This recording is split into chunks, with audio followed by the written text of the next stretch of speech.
Bismillahirrahmanirrahim. Assalamualaikum warahmatullahi wabarakatuh. Bersyukur kepada Allah dengan mengucapkan Alhamdulillahi Rabbil Alamin.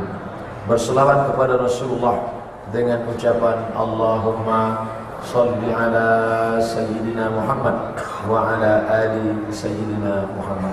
Al-Mukarram Al-Ustaz Yusuf Mansur beserta seluruh keluarga besar Darul Quran, hadirin hadirat muslimin muslimat, insyaallah kita semua diberikan Allah berkat keberkahan Al-Quran. Uzbekistan, Tajikistan, Kazakistan, Kirgistan, Afghanistan dijajah oleh Uni Soviet sampai akhirnya Gorbachev jatuh dan naiklah Boris Yeltsin. Selama Rusia menguasai negara ini tidak boleh ada Al-Quran karena mereka komunis. Kebetulan nanti malam akan nonton barang tentang kekejaman komunis. Ingat lagi, habis Al-Quran itu mereka bantai karena bagi mereka tidak boleh ada agama. PKI, tidak ada yang baik. Ada yang baik Pak Ustaz? Pendek, kecil, hitam.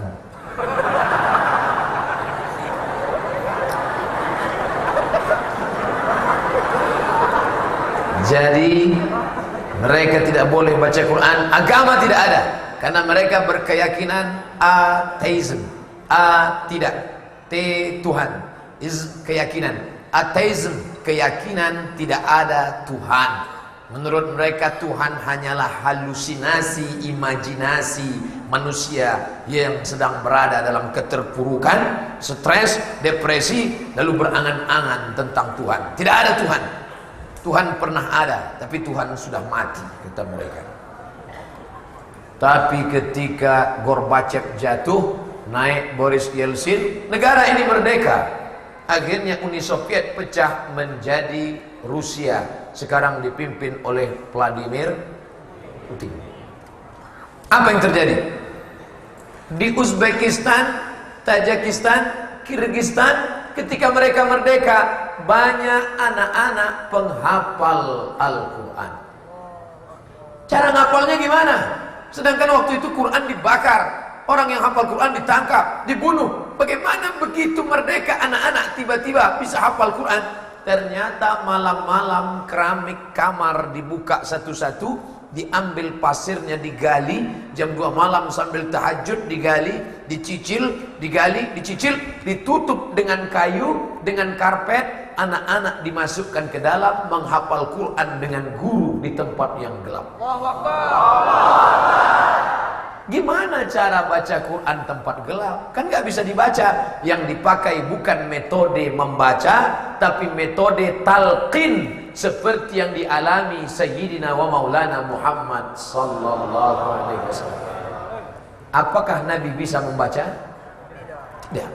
Lalu Nabi bisa baca Quran gimana caranya? Nabi pakai metode talqin, mendengar. Jibril baca, Nabi dengar. Nabi baca, sahabat dengar. Sahabat baca, tabi'in dengar. Tabi'in baca, tabi'in dengar. Tabi'in baca, tabi'in. Sampailah ke guru kita. Makanya kalau ada orang baca Quran pakai kertas, dia download Quran digital, dia baca sendiri tanpa guru, dia akan baca alamah. Karena tulisannya di situ alama. Tapi kalau dia berguru, bacaannya bukan begitu. Karena guru membacakan alif lam mim. Kenapa? Karena di sana Quran suara. Jadi jangan bayangkan Quran itu turun dari langit kertas, jatuh melambai. Bukan, suara. Jadi guru di dalam membaca, murid mendengar. Bismillahirrahmanirrahim. Bismillahirrahmanirrahim. Amma yatasaalun. Amma yatasaalun. Anin naba'il azim. Anin naba'il azim. Sampai akhirnya murid-murid itu di dalam ruangan yang gelap hafal Quran. Dan ketika merdeka dibuka, orang heran, mengapa mereka hafal Quran? ternyata Allah Ta'ala berjanji, inna nahnu nazzalna dzikra wa inna lahu lahafizun. Itu Ustaz dapat cerita dari mana? Tahun 1999 ketika datang pakar Ijaz Al-Quran seminar di Kairo. Kami masih mahasiswa, menunjukkan andai engkau wahai orang Indonesia yang tinggal di negeri mayoritas muslim, yang bisa melihat Quran, yang bisa punya Quran, yang banyak ahli Quran, andai kalian tidak mau menghafal Quran, orang yang ada di negeri komunis, di dalam tanah gelap akan ada penghafal Al-Quran. Sekarang yang jadi pertanyaan, kenapa terang benderang baca Quran tidak ada yang ngelarang? Kenapa anak-anak kita tidak hafal Quran? Mereka di tempat yang gelap, tidak ada Quran, tidak melihat, kenapa bisa hafal? Lagi-lagi karena ada kemauan. Idza sadaqal azmu wa dhahas sabilu. Kalau kuat tekadmu, maka lapanglah jalanmu. Maka wahai anak-anakku, orang yang hafal Quran derajatnya naik ke atas. Siapa yang tak percaya, hari ini buktinya. Mereka di atas.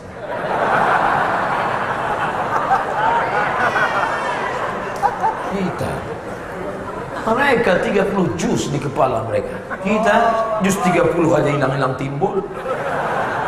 Oleh sebab itu maka kalau mau mulia, lalu kemudian ada seorang pasien mau dioperasi. Lalu kemudian di hadapan dokter dia katakan, Pak dokter, tolong jangan suntik saya sebelum saya memulai bacaan Al-Quran. Nanti ketika saya sudah mulai baca, baru suntik saya. Baik, dokter pun siap. Sudah siap suntik? Tunggu sebentar. Start, ya. A'udzubillahi minasyaitonirrajim. Bismillahirrahmanirrahim.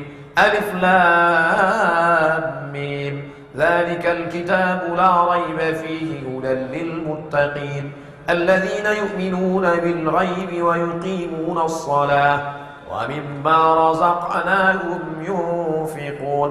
Lalu disuntikkan pelan-pelan sampai akhirnya matanya tertutup, tangannya tidak memberikan respon, tapi mulutnya tidak berhenti membaca Al-Quran terus. Apa yang terjadi? Ternyata bius hanya bisa memejamkan mata, bius hanya bisa menghentikan yang lain. Ada satu file yang tidak bisa ditembus oleh bius. Apa dia? Hafalan Al-Quran. Siapa yang meriwayatkan ini? Syekh Hasan ketika menjelaskan tentang kemuliaan Al-Quran.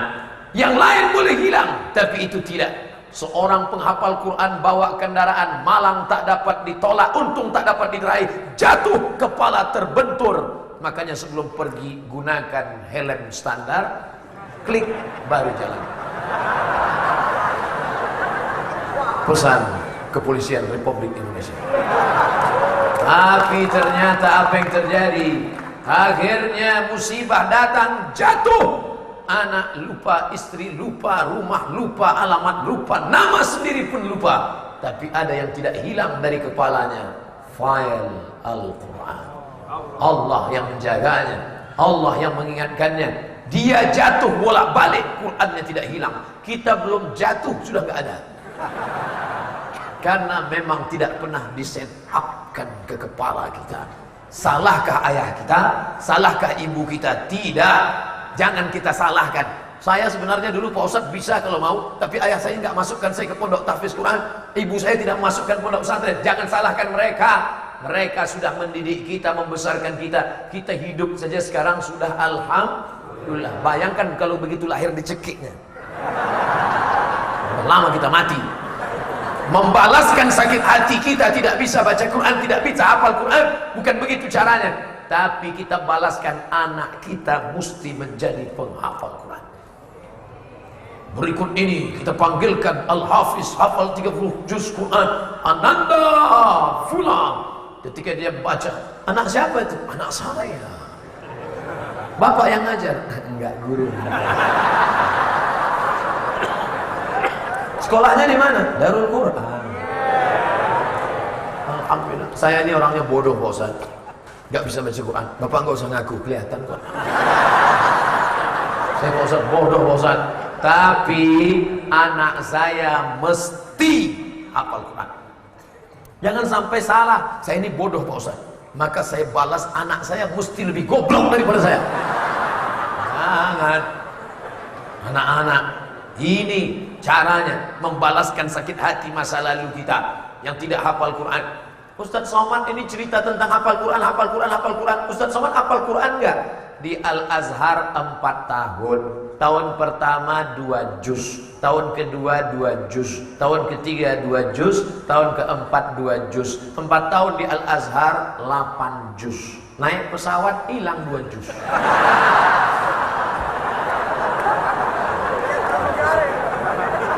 Makanya ibu-ibu, tutup auratmu. Karena kalau engkau menutup aurat, bukan engkau menutup rambutmu. Ketika engkau menutup aurat, bukan engkau menutup wajahmu. Ketika engkau menutup aurat, kau sedang menjaga hafalan anak-anak kita. Hilang hafalannya. Ngapal dari pagi 1 halaman sebelum subuh, diulang qobliyah subuh, diulang qobliyah zuhur, diulang ba'diyah zuhur, diulang qobliyah asar, diulang qobliyah maghrib, diulang ba'diyah maghrib, diulang qobliyah isya, diulang ba'diyah isya, dibaca, ditulis di kertas. Susah ngapalnya, hilangnya mudah. Makanya imam dari Masjidil Aqsa Palestina diundang untuk imam sholat tarawih. Kebetulan selesai ceramah, siapa yang ngantar imam ini? Saya yang ngantar. Saya ingin berkhidmat kepada imam hafal Quran. Saya yang ngantar. Saya pun antar beliau.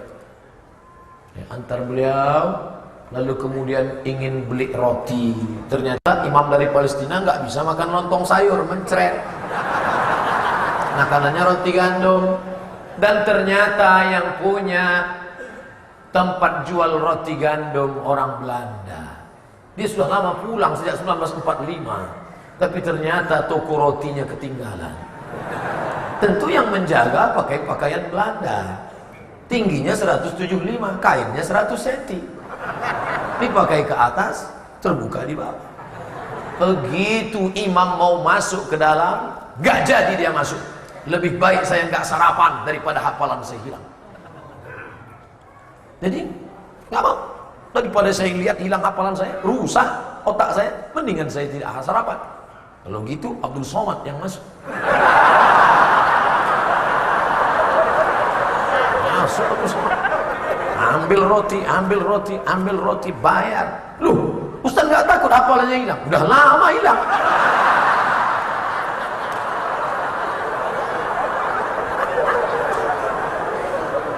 Hubungan otak dengan hafalan. Syakautu ila Waqi'in su'a hifzi. Aku melapor kepada guruku Imam Waqi' tentang hafalanku yang error. Fa arsyadani ila tarkil ma'asi. Maka dia nasihatkan kepadaku, kau tinggalkan maksiat wahai muridku Syafi'i. Li'annal ilma nur. Karena ilmu adalah cahaya. Wa nurullah la yuhda lil 'asi. Cahaya jika akan diberikan kepada pelaku perbuatan maksiat. Kemarin bertemu dengan ibu psikolog, meleleh air mata. Ustaz Somad, saya ini peneliti. Ada seorang yang naik mobil kecelakaan, pecah kepalanya. Ketika dilihat meleleh darah dari kepalanya, otaknya rusak. Tapi ada yang di sebelahnya anak-anak, otaknya tidak rusak, bersih, tidak ada darah, tapi kerusakannya sama. Yang ini kecelakaan, pecah kepalanya, otaknya rusak. Yang ini enggak kecelakaan, otaknya sudah rusak di dalam. Gara-gara apa? Pornografi. Anak-anak kita rusak kepalanya. Kita tidak bisa mengontrol mereka. Kita tidak bisa mengontrol mereka. Beberapa anak ditangkap oleh guru, HP-nya ditangkap. Ternyata di dalam isinya pornografi, porno aksi. Ketika ditangkap si anak, ini HP kamu ya? HP papa.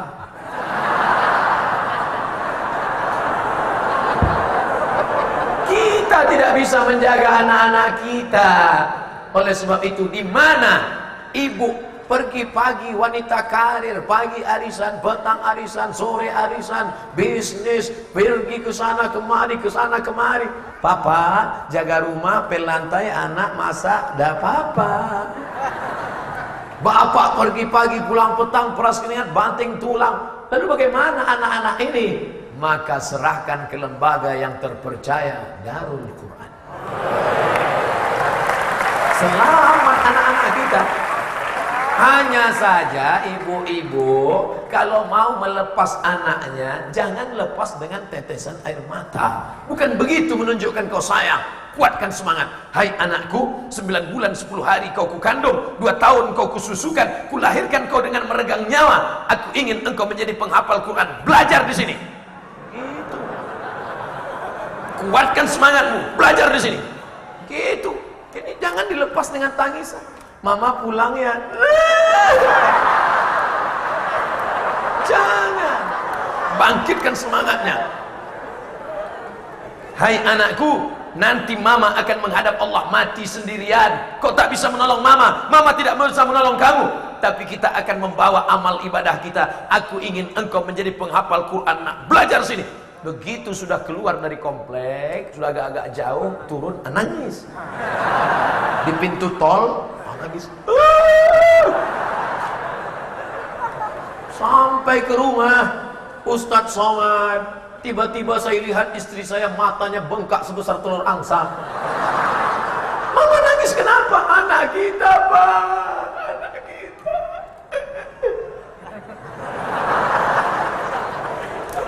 Apa kata si bapak menasihati istrinya? Lebih baik kamu nangis sekarang daripada 20 tahun lagi anak kamu menjadi pecandu narkoba. Lebih baik kamu nangis sekarang daripada 20 tahun lagi kamu menangis karena anak kamu menjadi pezina, pelakor, senior, pelakor, pengganggu laki orang, senior, senang istri orang.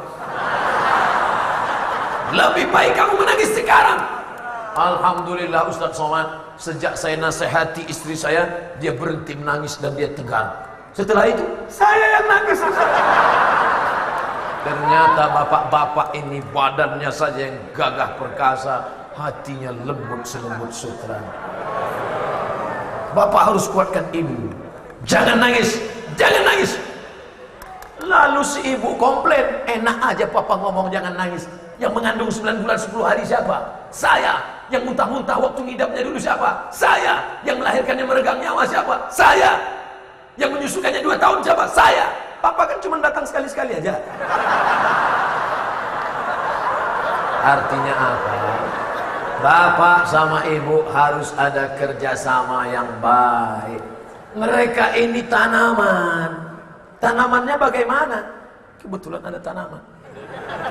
Mereka ini tanaman-tanaman yang muda.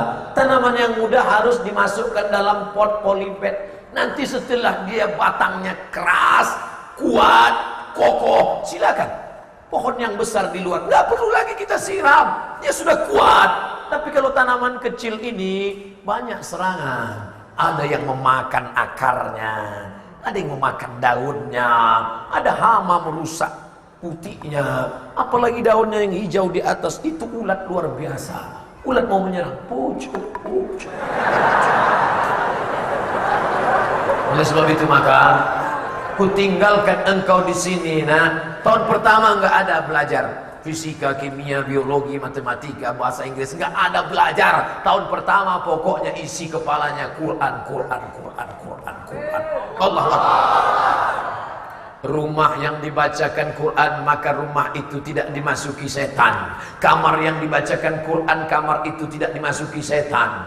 Tempat ruang yang dibacakan Quran, ruang itu tidak dimasuki setan. Bagaimana kalau otak itu isinya Quran? Mungkinkah setan berani masuk ke dalam? Nanti ada alat scanning, di scanner, scan no setan. Karena isinya Quran.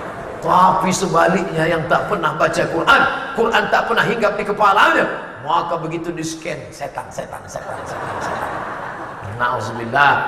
Maka jangan heran kita bolak-balik membacakan ayat kursi ke telinga orang yang sakit diganggu setan. Allahu la ilaha illa huwal hayyul qayyum la ta'khudhuhu sinatun wa la nawm. Setan bukan takut, malah ketawa. Setan, kenapa kamu nggak takut? Yang bacain lebih jahat dari setan. Ini sudah melanggar kode etik. Masa setan ngusir setan? Oleh sebab itu maka Beruntung engkau Bu, beruntung engkau Pak, bapak yang rajin baca Quran setelah meninggal dunia putus. Ada nggak jenazah duduk baca Quran? Yang rajin sholat duha, sholat tahajud, sholat witir, Senin Kamis, puasa, putus. Idza matal insan, hadis riwayat Muslim, kalau manusia sudah mati inqata'a, putus, nggak ada yang bisa. Tapi orang yang cerdas, Masya Allah, anaknya hafal Quran 1 bulan 2 juz. Karena 1 hari dia baca 2 juz, 1 bulan dia khatam 2 kali khatam. 1 hari 2 juz. Minimal orang hafal Quran mengulangi hafalannya biar supaya jangan lupa 2 juz. 1 bulan 2 kali khatam. 1 tahun 24 kali khatam. Sebaliknya orang yang dulu kasih anak HP, kasih anak mobil, kasih anak motor, jangankan dapat 2 juz Quran, juz mangga, juz melon pun gak dapat. Untuk orang lain harus dibacakan. Untuk almarhum Abdul Somad Al-Fatihah. Untuk orang lain. Tapi kalau untuk orang tua sendiri, ayah kandung, ibu kandung, gak perlu. Anak yang hafal Quran ini 1 hari mengulang 2 juz, ibu bapak sudah di liang lahat, mengalir pahalanya macam tetesan embun di tengah gurun pasir yang panas.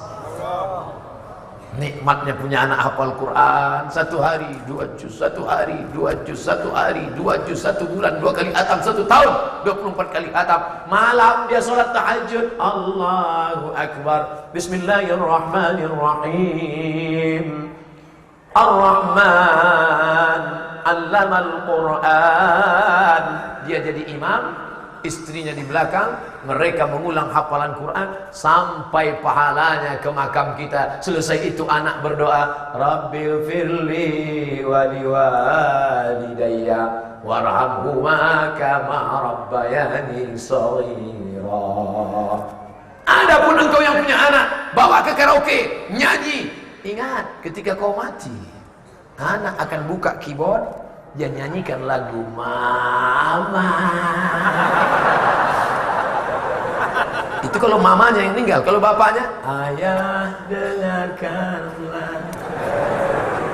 Apa yang kau dapatkan dari anak-anak ini? Tidak dapat apa-apa, hanya sekedar numpang lalu lewat di perutmu. Kau melahirkannya, meregangkan nyawa, kau menyusukannya 2 tahun, tapi kau tak dapat apa-apa. Doanya tak dapat, bacaan Fatihahnya enggak dapat, apapun tak dapat.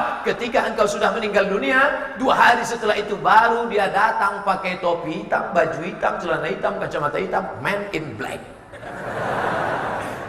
Kau tak dapat apa-apa. Apa yang kami inginkan? Saya sebagai orang tua yang sudah punya anak, saya mau ngasih tahu bahwa saya sudah punya anak. Apa yang kami inginkan dari anak-anak kami itu? Kami tidak ingin dia belikan kami mobil mewah, rumah besar, emas. Tidak. Yang kami inginkan adalah, wahai anak-anakku sekalian, saat aku mati meregang nyawa, kalianlah yang membisikkan ke telingaku sebelah kanan, la ilaha illallah. 3 anak hebat-hebat, kaya-kaya, punya kekuasaan, tidak tahu mau berbuat apa pada ayah ibunya yang sedang sakratul maut. Sepi, sunyi di dalam ruangan bernama ICU.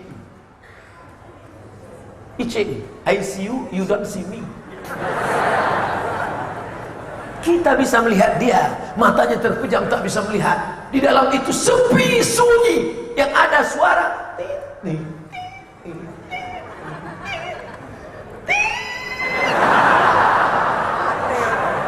tidak ada suara. 3 anak yang kaya-kaya, yang ganteng-ganteng, yang hebat-hebat itu hanya melihat saja. Yang satu responnya apa? Nangis. Mama, jangan pergi, Ma. Ada yang gak bisa sendiri. Yang satu melihat orang tua seperti melihat kucing. Yang satu lagi bingung mau ngapain, dia ambil HP, dia foto. Orang tuaku sedang sakratul maut, tolong doakan bro. Kawan-kawannya semuanya mengirimkan doa, amin, amin, amin, amin, amin. Padahal yang paling diinginkan orang tua saat sakratul maut, Allahumma hawwin alaina fi sakaratil maut. ringankan kami waktu sakratul maut ya Allah. Sakratul maut itu seperti orang yang hanyut. Orang kalau sudah hanyut melihat rumput yang lapuk pun dia tarik. Orang kalau sudah hanyut dia ingin ada uluran galah panjang yang bisa ditarik. Apa yang diinginkannya? La tuqra'u fi amrin asirin, dibacakan pada perkara yang sulit susah sakratul maut, illa yassarahullah, Allah akan memudahkan. Coba kalau anaknya yang salah satu dari yang 3 tadi ada alumni Darul Quran, duduk dia di telinga emaknya, duduk kok di telinga, duduk di kursi arah telinga, duduk dia tenang, dibacakannya A'udzu billahi minasyaitonir rajim, Bismillahirrahmanirrahim, Yasin wal Qur'anil Hakim, innaka laminal mursalin ala siratim mustaqim, tanzilal azizir rahim. Sayup-sayup terdengar suara dari ruang ICU. Dokter heran bertanya-tanya, ini tidak pernah kami dengar. Siapa agaknya gerangan yang baca Quran di dalam sana? Begitu ruangan dibuka, ternyata HP Samsung.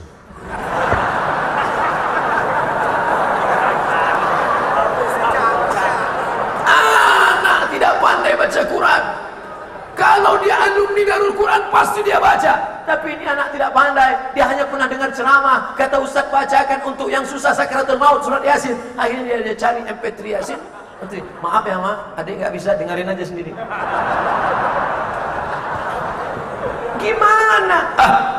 Saya nggak mau lah Pak Ustaz anak saya ngapal Quran. Paling-paling nanti jadi Ustaz kurus kayak Ustaz Somad. Tidak semua Ustaz itu kurus. Ini Ustaz juga nggak kurus, ganteng.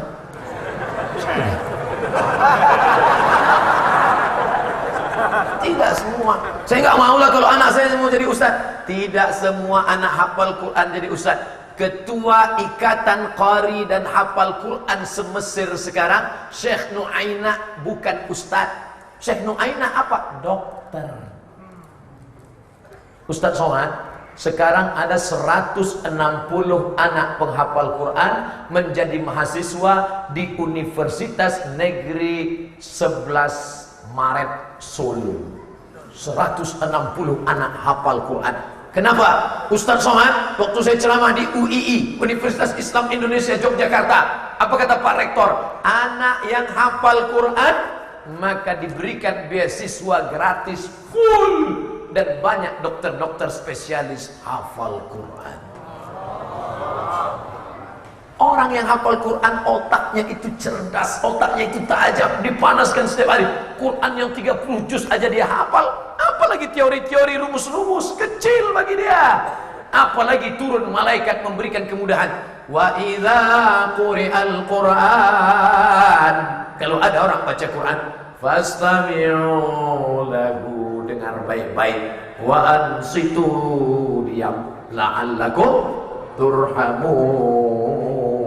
Turun rahmat, rahmat turun ke otaknya, rahmat turun ke jantungnya, hafal dia Al-Quran, maka ringan bagi dia menghafal. Turun malaikat menurunkan, nazalat alaihimus sakinah, turun ketenangan ke dalam hati, ghasyiyat bihimur rahmah, mereka diliputi rahmat. Wa dzakarahumullahu fi man indah, mereka dibanggakan Allah kepada para malaikat. Anak-anak ini dibanggakan Allah Ta'ala kepada para malaikat, dan orang tuanya pula ikut menjadi orang tua yang bertuah di hadapan Allah Subhanahu wa Ta'ala. Amin. Bapak Ibu yang dimuliakan Allah, bayangkan nanti dokter spesialis rumah sakit Dr. Cipto Mangunkusumo. Siapa itu spesialis Pak Ustaz?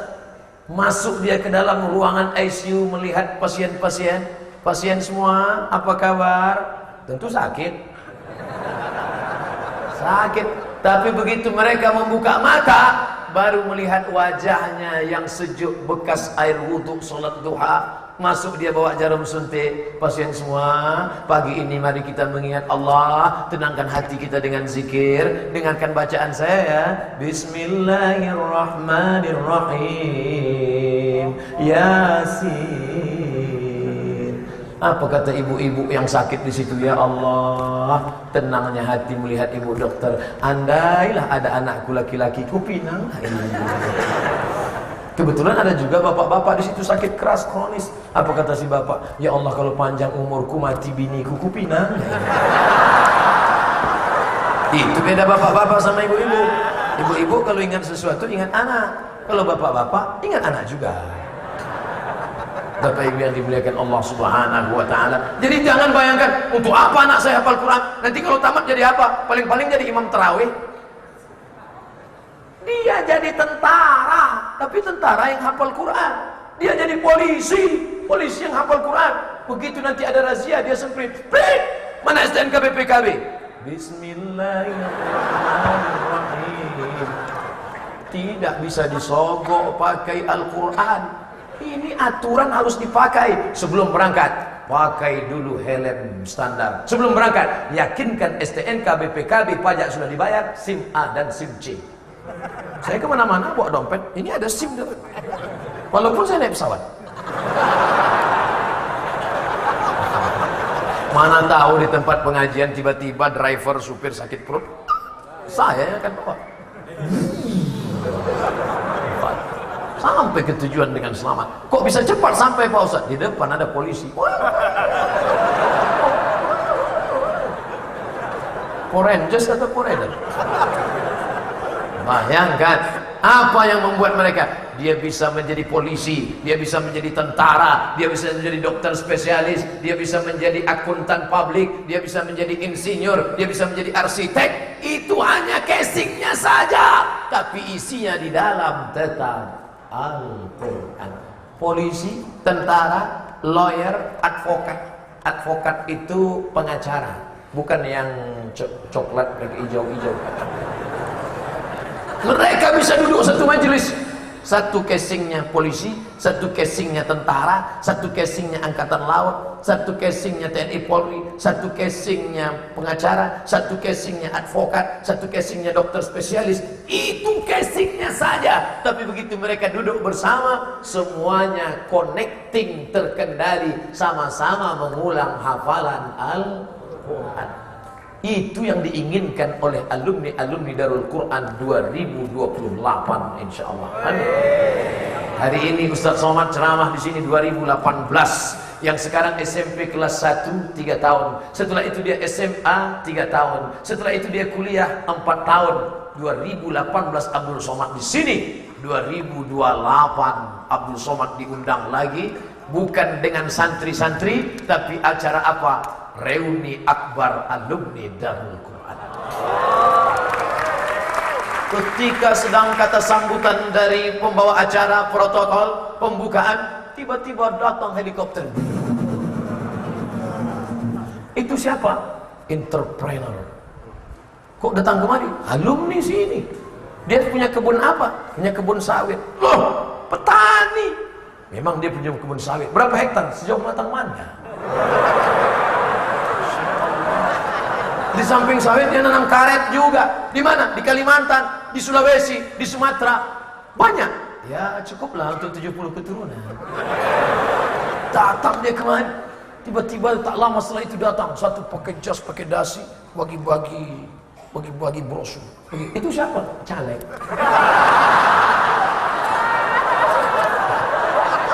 Artinya apa?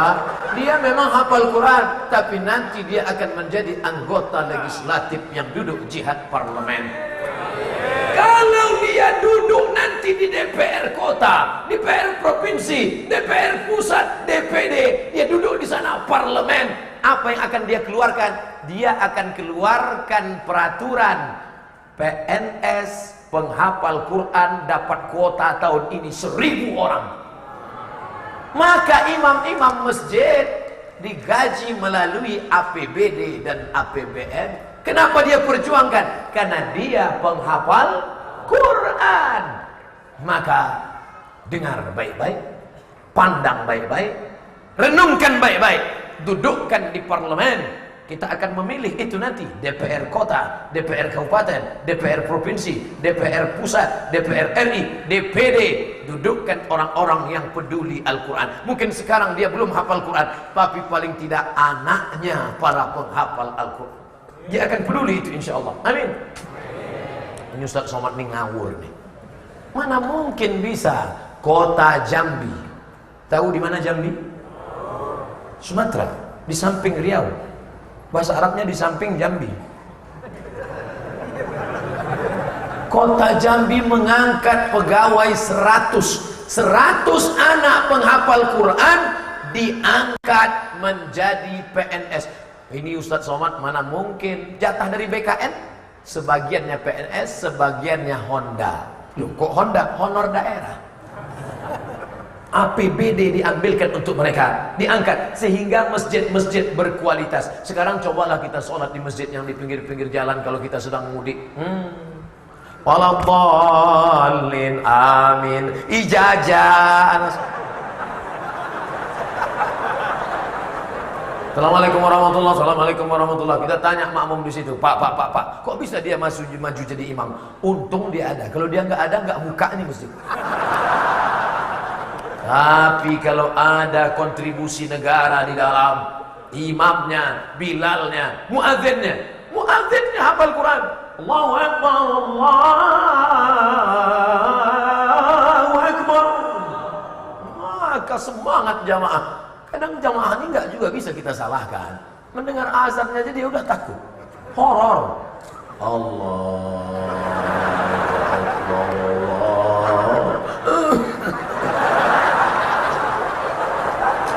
Dia yang azan, kita yang ngeri. Ini nampaknya nggak selesai ini. Oleh sebab itu maka insya Allah terlalu banyak yang sudah mencaci maki kegelapan. Kenapa kita mundur? Kenapa kita begini? Kenapa kita begini? Kenapa lampu mati? Kenapa gelap? Kenapa tidak menyala? Terlalu banyak yang sudah mencaci maki kegelapan. Mengapa tidak ada satu yang menyalakan lilin sehingga terang benderang? Dan ternyata di tengah kegelapan Indonesia nampak secercah harapan, ada satu bintang menyala. Bintang itu bernama Darul Quran. Saya diundang pertama kali di Sulawesi Selatan, kota terjauh di dunia, Ujung Pandang. Yang mengundang saya ke sana Darul Quran cabang. Jadi unik saya dengan Darul Quran. Orang biasanya kan pusat dulu. Kalau saya enggak, baru sampai kemari di daerah Ujung Pandang, baru sampai kemari. Nanti akan berkeliling insya Allah ke tempat-tempat yang lain mengambil barokah. Abdul Somad tidak berceramah di Darul Quran. Saya tidak berani berceramah. Datang tadi masyaikh, guru-guru yang hafal Quran mau mencium tangan saya tarik. Mereka hafal Quran 30 juz di kepalanya. Kalau dipejamkan mereka mata, nampak mengalir Al-Baqarah, Ali Imran, Al-Nisa, Al-Maidah, Al-An'am. Mereka yang di dalam kepalanya Al-Quran mau cium tangan saya. Abdul Somad kalau pejam mata, lontong sayur, ayam penyet. Tangan ini mau mereka cium. Aku yang mencium tanganmu Ustaz. Saya cium balik. Mereka hafal Quran. Hai guru-guruku, hai guru-guru anak-anakku, nanti kalau kalian masuk ke dalam surga, mereka ini para guru-guru yang hafal Quran, termasuk anak-anak kita, al-mahiru bil Quran, yang mahir membaca Quran, ma'as safaratil kiramil bararah, di akhirat akan dibangkitkan bersama para malaikat. Pandang ke kanan, malaikat. Lihat ke kiri, malaikat. Tatap ke depan, malaikat. Pandang ke belakang, malaikat. Ya Allah, mengapa aku bersama malaikat? Karena engkau penghafal Al-Quran. Guru-guru, jangan sepelekan mereka. Guru bukan karyawan BUMN perusahaan yang digaji. Pesantren bukan laundry, pakaian kotor masuk mau terima bersih.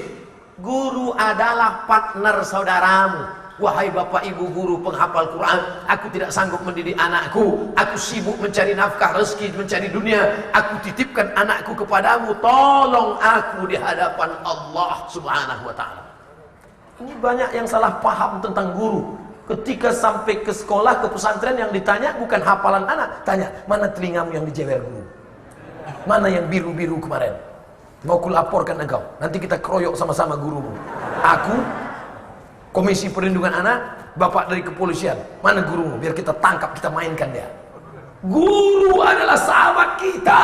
Guru adalah kawan kita, guru yang menolong kita. Digugu dan ditiru. Mudah-mudahan kemuliaan mereka para penghafal Quran ini melimpah kepada anak-anak kita insyaallah. Bapak Ibu yang dimuliakan Allah Subhanahu wa taala. Sekarang kita punya HP yang cerdas luar biasa. Apa nama HP-nya? Smartphone. Orangnya goblok. Nggak sesuai antara HP-nya sama orangnya. Maka orangnya juga mesti smart, mesti cerdas. Kalau engkau cuman ngaji, berhenti. Kalau engkau cuman rajin sholat duha, berhenti. Tapi kalau engkau cerdas, kau berikan 100 sak semen, menghafal mereka di lokal sana, mengalir pahalanya. Engkau wakafkan tanah 1 hektar 2 hektar, buka Darul Quran cabang yang kesekian ratus, mengalir pahalanya. Tanahmu luas, tinggal. Mobilmu besar, tinggal. Rumah besar, tinggal. Mobil besar, tinggal. Bini besar, tinggal. Tapi kalau ada tanahmu yang besar, kau wakafkan, itulah yang akan menolong di hadapan Allah. Tapi dengan syarat engkau baca Quran juga. Jangan mentang-mentang sudah wakafkan 1 lokal, 1 pesantren, nggak baca lagi. Bapak nggak baca Quran? Nggak, saya terima royaltinya aja Pak Ustaz. Segitu. Harus ini semua. Saudaraku yang dimuliakan Allah, orang yang paling rugi di dunia ini adalah orang yang pernah hidup, pernah bernapas, pernah bernyawa, pernah berjalan di atas muka bumi Allah, tapi tidak pernah berbuat apa-apa untuk Al-Quran. Abdul Somad sampai kemari banyak yang berjasa, yang bisa nyetir, drivernya, yang menunjukkan jalan, bapak dari kepolisian, pengamanan dari bapak dan di bapak Kapolres, maka mereka semua mendapatkan pahala. Walaupun yang tampil ke depan ini Abdul Somad, yang naik ke atas protokol. Selesai protokol, sambutan dari Ustadz Yusuf Mansur. Setelah itu Al-Mukarram Abdul Somad. Mereka tidak tampil ke depan. Tidak pernah ada. Berikut ini mari kita dengarkan sambutan yang akan disampaikan oleh pemasang baleho. Mereka tidak tampil ke depan. Saya tidak tahu siapa yang masang baleho ini. Tapi begitu nanti diupload di internet, gambarnya bagus. Kenapa? Karena yang memasang ini, coba seandainya dia nakal, dia jahat, balehonya dia buat hanya sampai sini saja. Foto itu dia buang. Mana indah? Coba seandainya tidak ada kawan-kawan kita, saudara-saudara kita dari tim IT. Mereka ini dari mana? Mereka bukan dari Fakultas Usuluddin, mereka bukan dari Fakultas Syariah, mereka bukan urusan jurusan Ulumul Quran. Mereka dari mana? Saintek, sains dan teknologi. Tapi kecanggihan sainteknya digunakannya untuk menolong Al-Quran. Berapa kamera? 1, 2, 3, 4, 5, 6, 7. Hidup kamera ini kan? 7, 8, 9, 10 kamera dari berbagai sisi. Nanti mereka akan tampilkan. Saya menonton beberapa ceramah saya sendiri, saya lihat sampai saya sendiri nggak kenal. Ini siapa nih? Itu Ustadz. Oh, saking kan hebatnya mereka membuat video. Luar biasa, dibuatnya macam film. Dibuatnya ada suara. Abdul Somad bukan sekedar ceramah, dibuatnya ada suara soundtrack di belakang. Begitu Ustadz tampil ke depan,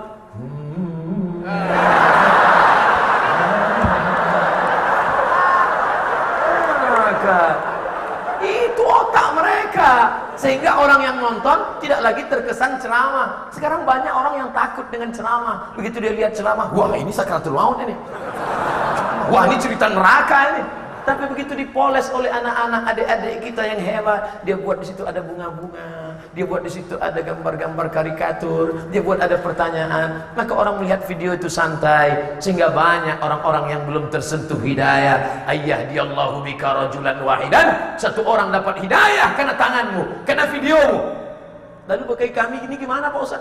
Kami nggak punya keahlian apa-apa. Kau kan punya HP, iya, ada paket, ada like and share. Berbagi tetanggamu, kerabatmu, grup WA, Twitter, WhatsApp, Facebook, BBM, Instagram, miligram, kilogram, telegram. Ustadz Somad punya Instagram? Punya. Yang mana? Banyak sekali ngaku Ustadz Somad. Itu yang followernya 4,8 juta itu.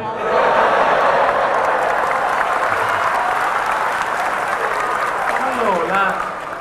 Tapi 4,8 juta itu belum ada apa-apanya dibandingkan dengan artis rock pendek, artis goyang-goyang. Belum ada apa-apanya itu. Oleh sebab itu maka ini harus berjuang terus. Membaca Quran tidak sama seperti baca Quran.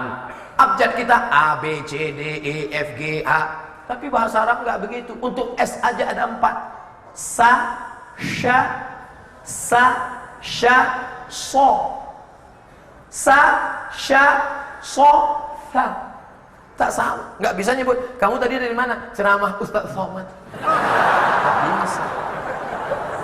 Dia harus ada. Alladzina idza asabathum musibah. Ada sa, ada tha, ada sya. Ini hari apa? Yaumul Thulatha, hari Selasa. Tapi orang kita nggak bisa nyebut Selasa. Hari apa? Selasa. Nah, oleh sebab itu ada hurufnya. Saya suka Ustaz Somad. Bisa. Bahasa Arab itu luar biasa. Bahasa Inggris nggak ada huruf a. Ulumul Quran. Huruf ain tak ada dalam bahasa Inggris. I love you. Tapi dalam bahasa Quran ada. Wa'tasimu bihablillah. Ada a, ada a. Itu diluruskan. Bukan asal bukan dalam a'udzubillah. Letakkan ujung lidah di atas gigi atas. A'udzu. Permisi Ustaz, kemana? Pulang jemput gigi. A'udzu billahi minas syaitan. Bukan syaitan. A'udzu billahi minasy syaithanir. Payah ya bahasa Arab ini Pak Ustaz. Ente ngomong bahasa Arab payah, bahasa Inggris juga sama. Mana ada huruf shin dalam bahasa Inggris? Ada. Mana contohnya? Workshop. Shopping center. Ada. Siapa bilang? Huruf tha? Huruf tha nggak ada dalam bahasa Inggris Pak Ustaz? Ada huruf tha dalam bahasa Inggris. Mana contohnya? WHO, World Health Organization. Ada huruf tha, tapi huruf po tidak ada. Ihdinas siratal mustaqim. Tak ada huruf po dalam bahasa Inggris. Nah, yang paling lengkap. Maka orang yang tidak pernah membaca Al-Quran sama dengan orang yang punya HP canggih tapi tidak pernah menggunakan semua akses yang ada di dalamnya. Orang yang tidak pernah mengucapkan kalimat-kalimat Quran, dia tidak pernah menyebutkan huruf po, tak pernah menyebutkan huruf a, tak pernah menyebutkan huruf dha, tak pernah menyebutkan huruf sya. Maka ini membaca pelan-pelan. Makanya Quran itu tidak langsung baca. Dengar. Wa idza quri'al Quran. Kalau kau baca Quran, fastami'u lahu. Kalau ada orang baca Quran, dengar baik-baik. Gimana bunyi hurufnya? Ustaz Somad, Ustaz Somad, Ustaz Somad. Pas saya lagi di airport, ada anak muda manggil saya. Ustaz, Ustaz, Ustaz. Ada apa? Sebentar Ustaz, ada apa? Dengarkan baca Fatihah saya Pak Ustaz. Oke, baca. A'udzu billahi minasy syaithanir rajim. Bismillahirrahmanirrahim. Alhamdulillahi rabbil alamin. Arrahmanir rahim. Maliki yaumiddin. Sampai waladdallin. Oke, sudah. Gimana Pak Ustaz? Bagus? Enggak, saya mau ngejar pesawat. Kau kirim bacaan tadi ke nomor saya, nanti saya sebutkan ada beberapa keliruannya. Ustaz memangnya udah betul fasih? Tidak, itu bukan bidang saya. Ada ustaz-ustaz kita yang mahir, yang alim. Dengar. Setelah dengar, mulai baca. La aqulu alif lam mim ar. Alif lam mim tidak dihitung satu huruf. Alif satu huruf, lam satu huruf, mim satu huruf. Walikulli harfin asyru amsalihha. Satu huruf dibalas 10. Jadi kalau ada orang baca Yasin, berapa huruf? 20. Yasin 20. Sependek-pendeknya Nun. Yang pendek lagi nggak ada, yang tawar lagi. Allahu Akbar, Nun. Allahu Akbar.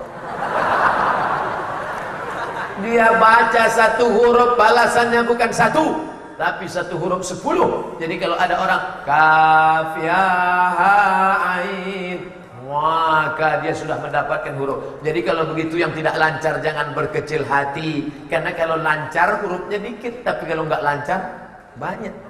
Alam nasrah laka sadrak, dikit, tapi kalau alam nasrah. Tapi tentu jangan nggak lancar seumur hidup, sekali-sekali. Ini sekarang banyak orang yang baca Quran, mulutnya nggak bergerak. Baca Quran macam ngitung duit. Baca Quran itu pakai suara, Mas Bro. A'udzu billahi minasyaitonir rajim. Bismillahirrahmanirrahim. Was-samaa'i wat-tariq.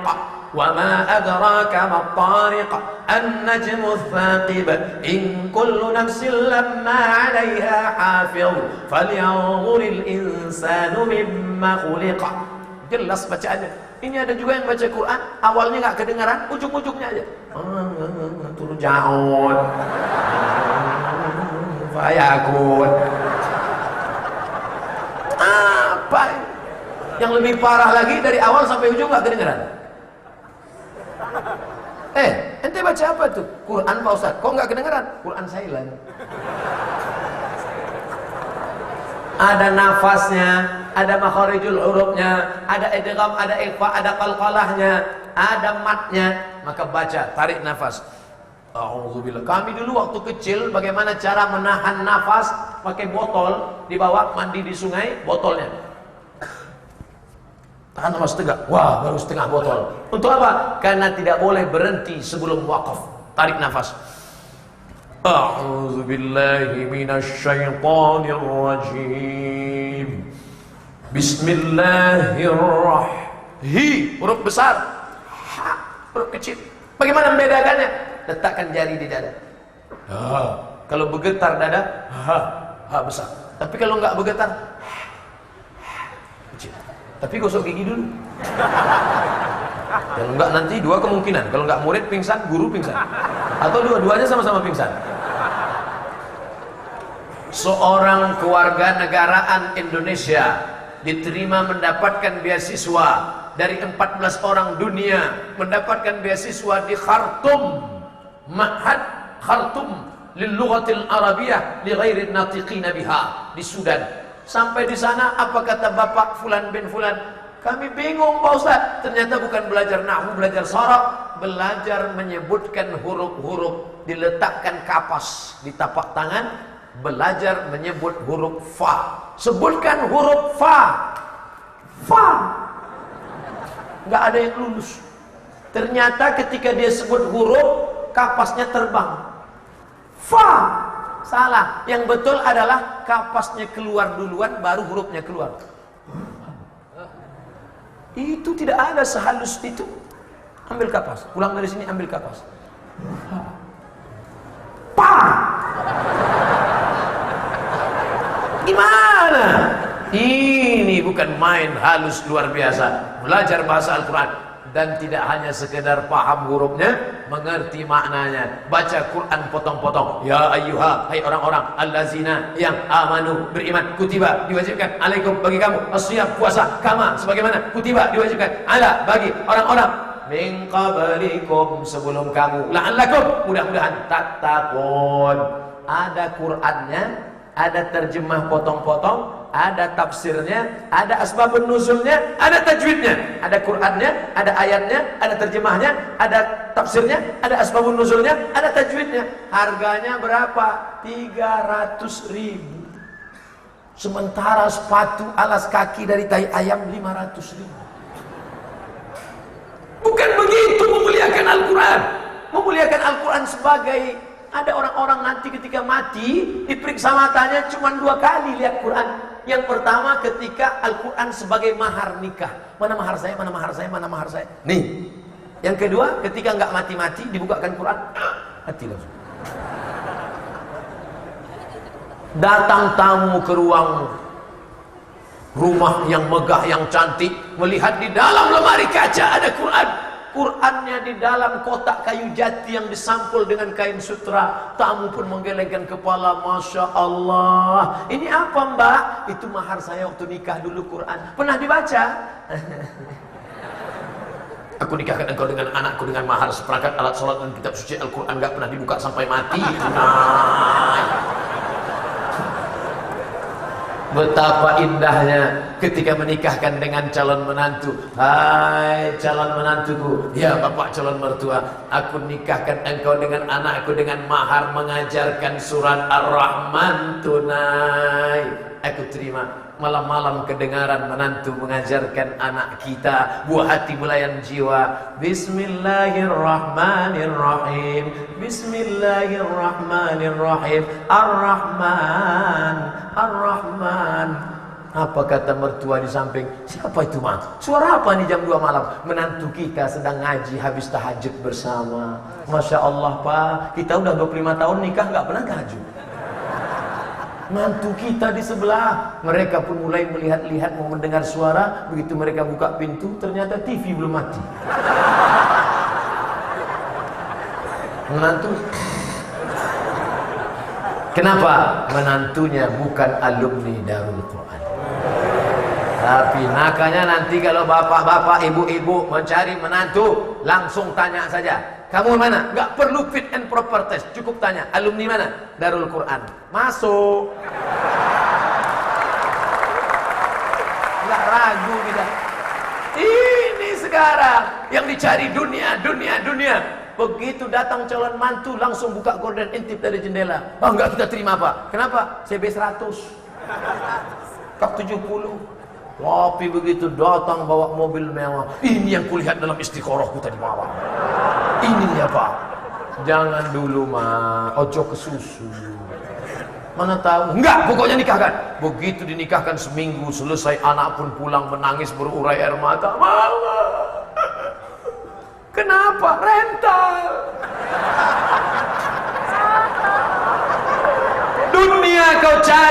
Dunia kau cari, akhirat belum tentu kau dapat. Tapi kalau akhirat yang kau cari, menantu para penghafal Quran, dunia bersimpuh di bawah tapak kaki. Betul? Dunia ini dalam genggaman mereka akan menjadi, Allah takkan menyia-nyiakan mereka. Kitabnya dalam kepala mereka, Al-Quran dalam kepala mereka. Yang memberi rezeki siapa? Allah. Yang menghidupkan siapa? Allah. Yang mematikan Allah. Takkan disia-siakan Allah mereka yang menghafal ayat-ayatnya. Dalam kepala mereka ada firmannya, kata-katanya, qaul qadimnya ada dalam kepala mereka. Di mana letak iman kita? Saya kalau diangkat nanti menjadi tim fit and proper test penerimaan calon menantu, gak perlu saya tanya. Tapi kalau orang lain saya tanya, kamu mau jadi calon menantu bapak ini? Iya, Pak Ustaz. Nama kamu siapa? Nama saya Torik, Pak Ustaz. Apa aja? Wassama'i wat Torik. Wassama'i wat Torik. Mantap, 7,5. Nama kamu siapa? Nama saya Anas, Pak Ustaz. Apa baca Qul a'udzu birabbin nas. Qul a'udzu birabbin nas. Oke. Nama kamu siapa? Imran, Pak Ustaz. Baca surat Al Imran.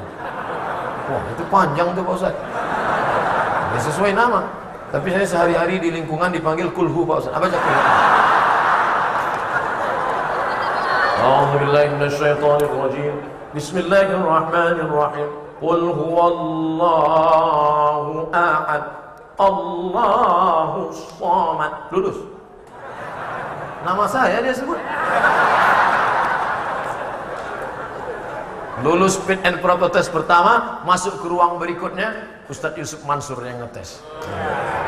Ini ada nggak bakat-bakat entrepreneur? Dari mana lah?